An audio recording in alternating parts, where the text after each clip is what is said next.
Good day, everyone! First, we want to introduce ourselves.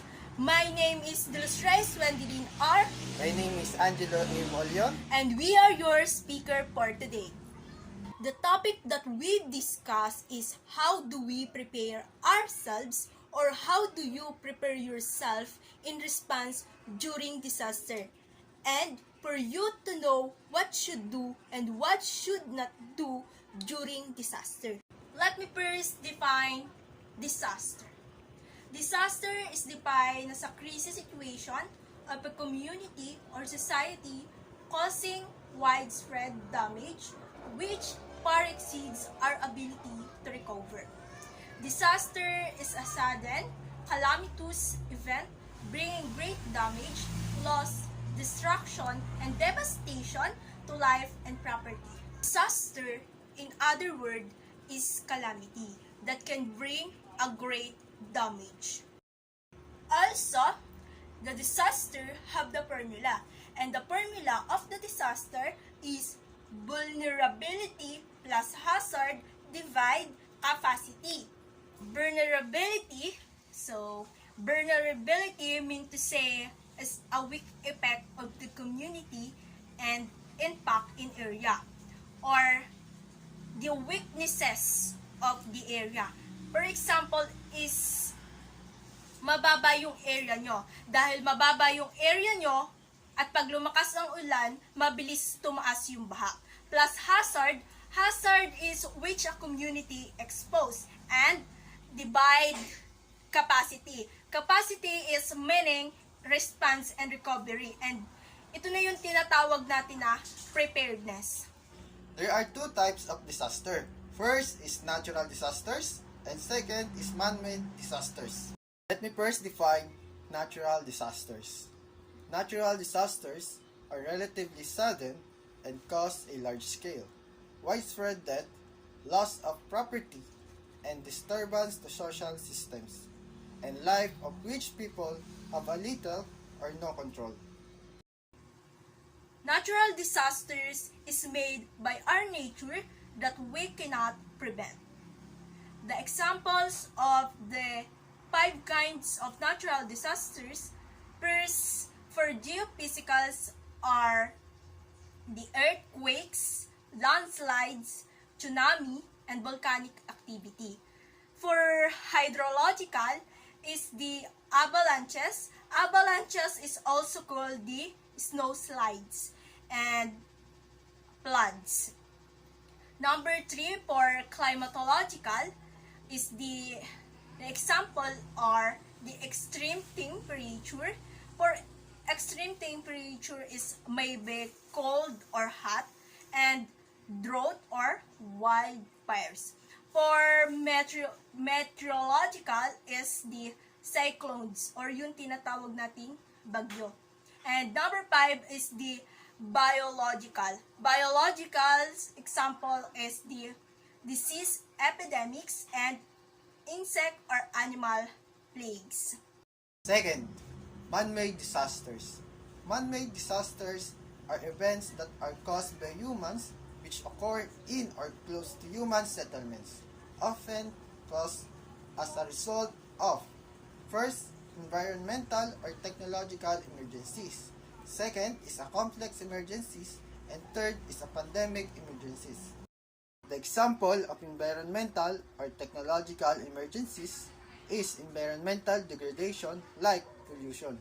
Second, the example of complex emergencies is that displaced populations because of the conflict situation like armed conflicts. Third, the example of pandemic emergencies is the infectious disease that has spread like we experience until now is the coronavirus disease 2019, or we can call COVID-19. Then we differentiate the natural disaster and the man-made disaster.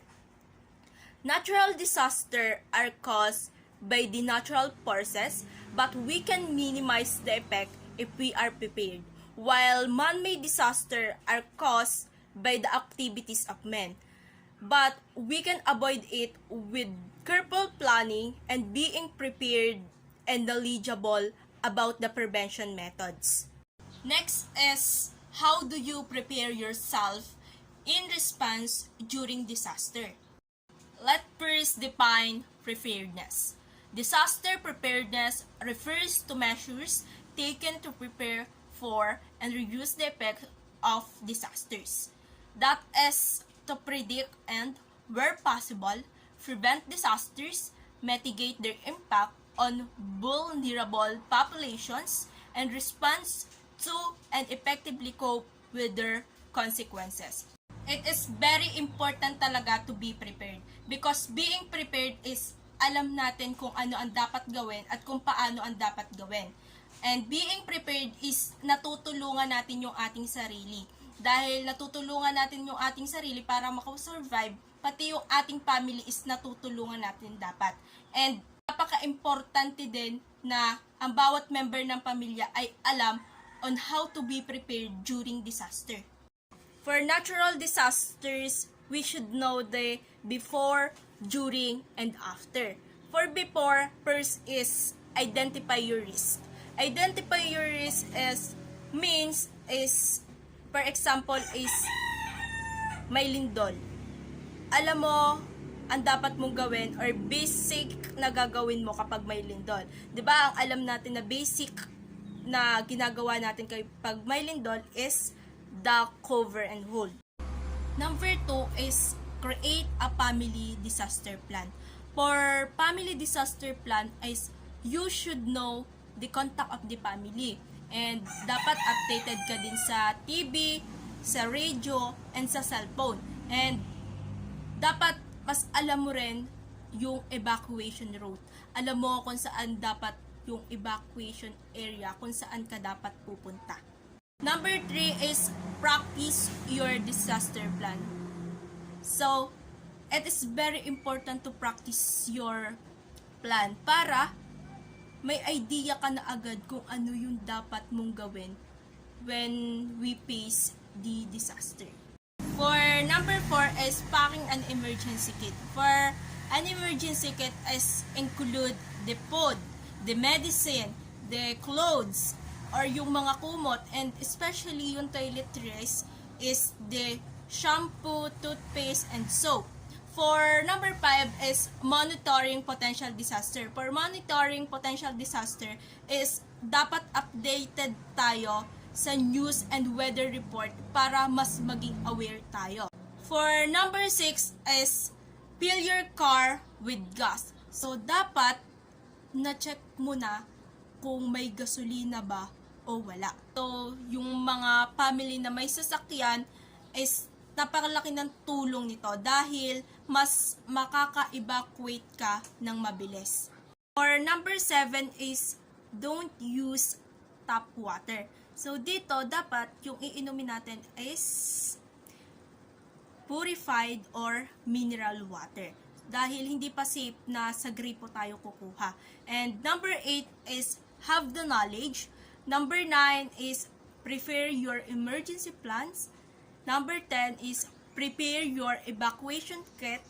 Number 10 is eliminate hazards in your home and the workplace. Let's proceed naman tayo sa during. So during, first is declaration of catastrophe. For declaration of catastrophe is updated pa rin dapat tayo sa news and weather report. Number 2 naman is staying safe, or if you have not been ordered to evacuate, stay in a safe area or shelter. So dapat staying safe should be always our priority. Number 3 is staying informed. So, staying informed is dapat lagi tayong informed para alam natin kung ano ang dapat gawin during a disaster. And number 4 is managing disruption. So, managing disruption is expected na natin na mawawalan ng kuryente, mawawalan ng supply ng tubig, and especially is mawawalan din ng internet access or mawawalan ng signal. Next naman is after. For after is, number 1 is find and notify family and friends after a disaster. So, for this, dapat nanonotify natin yung family and friends natin kung kamusta na sila, okay ba sila. And for number 2 naman is make sure everyone is safe. For number 3 is look for broken glass and sharp objects and avoid down power lines. So it means never touch anything in contact with power lines. For number 4 naman is if warranted, have a qualified individual, check for gas leaks or electrical system damage. And number 5 is throw out questionable food. So dapat yung hindi na pwedeng kainin is itatapo na. And for number 6 is report your claim immediately. And number 7 is refuel portable generation with caution. So it means is turn off the generator and let the generator down before refueling. Next is for man-made disaster. So number 1 is environmental or technological emergencies. So preparation for environmental degradation is number 1 is change the way you get around. So it means use public transportation, and when you choose to travel using this method, less greenhouse gases go out into the air to heat the earth. Then number 2 is be mindful of eating habits. So it means kung hindi na kayang ubusin, ipamigay na lang. And number 3 is spread the word. So knowledge is truly power. So the more you tell others, the more na naiintindihan ng ibang tao yung magiging epekto nito. Then number 4 is try your best to use less water. So it means yung for example is laging sinasabi sa commercial sa TV at laging sinasabi din ng magulang natin sa atin na magtipid ng tubig. And number 5 is discourage littering whenever possible. So it means wag magtapon ng basura or wag magkalat. And number 6 is save energy in your home whenever possible. So it means kapag hindi naman na natin kailangan yung ilaw, patayin na natin because less consumption of electricity can save energy. Number 7 is plant trees. So sa plant trees, ang dami nating pwedeng maging benefits. So una na dito is kapag bumunga yung trees, makakuha tayo ng pagkain. And kapag lumakas ang ulan, makakatulong ito to minimize the flood. And number 3 is promote biodiversity. And number 4 is makakakuha tayo ng sariwang hangin. And number 5 is lessen the effect of climate change. Number 8 is use filters per chimney. So it's very important to use filter because to reduce the effect of harmful gases absorbing in the air. Number 9 is reduction of fires and the smoking. So it means dapat ina-avoid natin yung pagsusunog at pag-smoke because pag nagagawa natin to, na-avoid tayo sa air pollution and na-avoid din tayo the damaging of one's health. Number 10 naman is recycle and reuse. So kapag nai-apply natin to, it can help in reducing pollution emissions, and the recycled products also take less power to make other products. For number 2 of man-made disaster is complex emergencies. So preparation for displaced populations is number 1 is supply or providing safe water, basic sanitation, and emergency medical care. So, yung tinatawag nating preparation for displaced population nga yung, for example, na nangyari sa Marawi.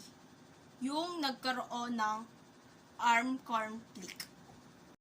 For number 3 of man-made disaster is pandemic emergencies. So, for preparation for pandemic, number 1 is make an emergency contact list.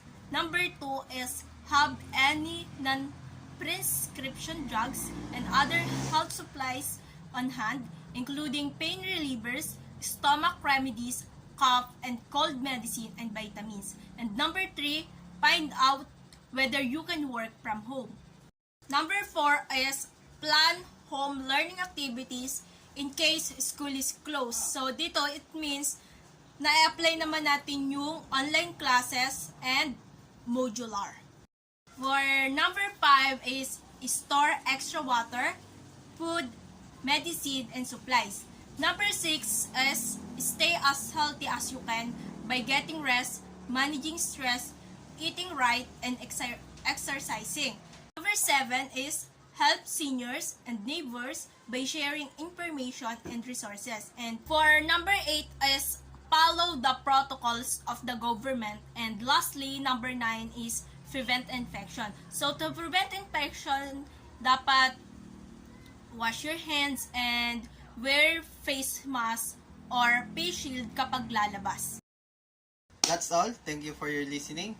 Muli, ako si Angelo E. Molion. And my name is Dilosres Wendilin R. And we are your speaker for today. Thank you! Thank you. Oh, di